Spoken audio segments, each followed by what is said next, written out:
Ducks. Hot water, built stronger to last longer. Made in Australia for over 100 years, award-winning Ducks water heaters are built stronger to last longer. Ducks.com.au. Ducks. The LNP has certainly shown their hand when it comes to this youth crime crisis that we find ourselves in. And this is all through certainly the political lens of the state election in October. And now the promise is to bring in adult time for adult crime if they find themselves voted into power. That would include crimes such as murder, manslaughter, grievous bodily harm, dangerous operation and unlawful use of a motor vehicle. These massive stories that have certainly dominated so much of our conversation and also fueled so much of the outrage that is rightfully in our community. The opposition leader was on Mornings with Bill McDonald a little earlier today, and I wanted you to have a listen in case you missed it of just part of what he had to say. This is David Crisafulli. If you want proof that sending a strong message through strong penalties works, take unlawful entry, for example. There's a 71% decrease when offenders turn 18, 71%, because they know that there is a punishment waiting on the other side of that doesn't exist in the first 18 years of somebody's life. So we've got to send that message. If you murder someone, that person's life has to matter. It shouldn't matter any less because somebody's a teenager than if someone is an adult. That changes people's lives. Now, again, I go back to the point, though, that what we're doing at the moment in the early intervention space is broken, and when offenders are released, the state government's putting them back into the same environment without any support and then wondering why 91% of them return to detention within a year. That's right, 91% of them. So as part of the announcement yesterday, as well as announcing adult crime, adult time, I'm also speaking about making sure that we have a staying on track program so that there is that level of support where a relationship is formed when they're on the inside, they get educated, and when they are on the outside, there is somebody there to try to keep them on the straight and narrow. You know, and I think we hear the opposition leader heeding the call from so many, me included, that says we cannot continue to be doing the same thing and expect a different result. We talk about this small cohort of repeat offenders whose offending becomes more brazen and more violent, and for whom it seems to be a revolving door. So is this what needs to change for there to be a difference moving forward?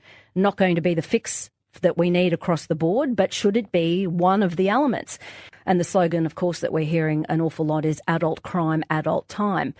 Will that work, and what would it look like? Joining us now on 4BC Afternoon, Dr Terry Goldsworthy. Good afternoon, and thank you for coming back onto the show, Professor. Yeah, good morning, sir. Good afternoon, Sophie. Look, I'm sure that you've had a close look at this plan to make the community safe that's been put forward by the LNP. And there are several elements to this, Terry, obviously, not just this adult crime, adult time, but it's the one that is certainly getting the most attention, this idea that there would be consequences for actions to send a clear message to youth offenders that they will do serious time for their crimes. What are you making of the announcement? Yeah, look, what he's intending to do is remove Section 176, or modifier, I should say, of the Youth Justice Act. And it has a little section in there that says the maximum you can sentence a youth offender to is 10 years, unless you can show that it's an offence of violence and it was conducted in a particularly heinous way. So, I mean, there is discretion there already for judges to sentence above the 10-year ceiling that's put in place. What I think the opposition are doing is saying, well, we're going to open that discretion up a bit by removing any of those requirements to be satisfied, so it'll be open flatter. But you're still going to have the judges using discretion, and, you know, the data tells us that they generally will not give the maximum sentence anyway. If you look at stolen vehicles, for instance, we had the Queensland Sentencing Advisory Council looked at 15 years of data, and it showed that the average sentence given to a youth offender was 3 months, and only 6% of youth offenders got a period of detention. So you can remove that section. It's not going to make a great difference. In terms of murder, where this is probably aimed, I suspect. We do have some data that was done over 10 years, and we identified 10 youth offenders who were charged with murder. Now, 4 of them were tried as adults and got life imprisonment. The other 6 were tried as youth offenders. 2 of them got a life sentence and the rest got between 8 and 14 years. So I think that is where they're probably aiming this kind of change to have more effect than anything, is it offences such as murder. You can't sort of hear all of this without thinking, well, wouldn't it have just been a lot more effective, and what would be the impediment to just say this is a minimum mandatory sentence, and if you do this crime, you will get no less than this amount of time? Oh, exactly. And, I've suggested this a number of times, been shouted down by many in academia for suggesting it, but I think you're exactly right. Rather than attacking the top, which is maximum, which makes for great headlines but little actual traction in the real world, it would be much better for serious repeat offenders, which we now identify in Queensland through a declaration in the court. In 2019, we had 428, I think. Last count last year, we had 738. So, we're only talking about these people who are declared serious repeat offenders.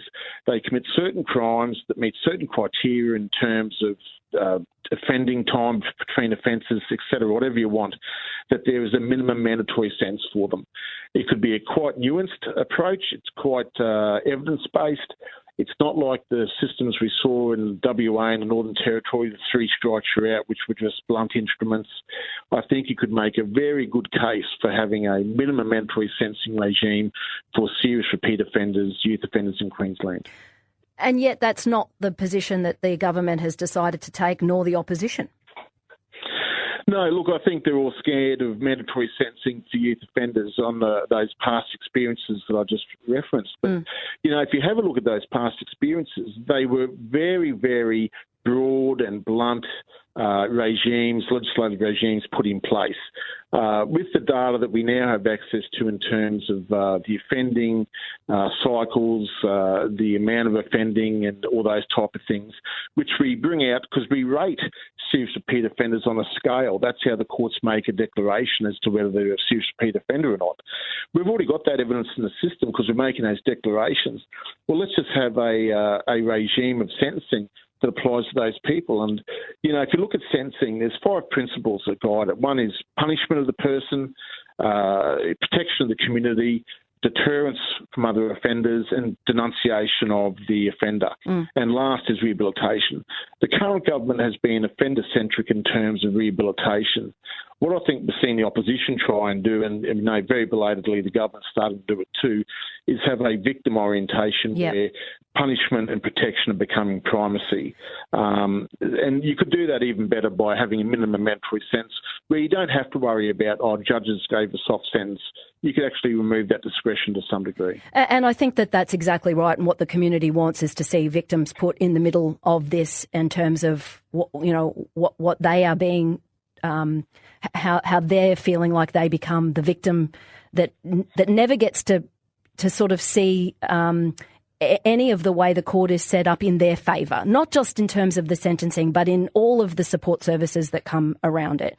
And that has been, I think, the biggest frustration and certainly a source of a lot of the conversation on the programs that we're hosting here, that we hear from victims and we hear from victim advocates who are just saying, you need to be looking after us better.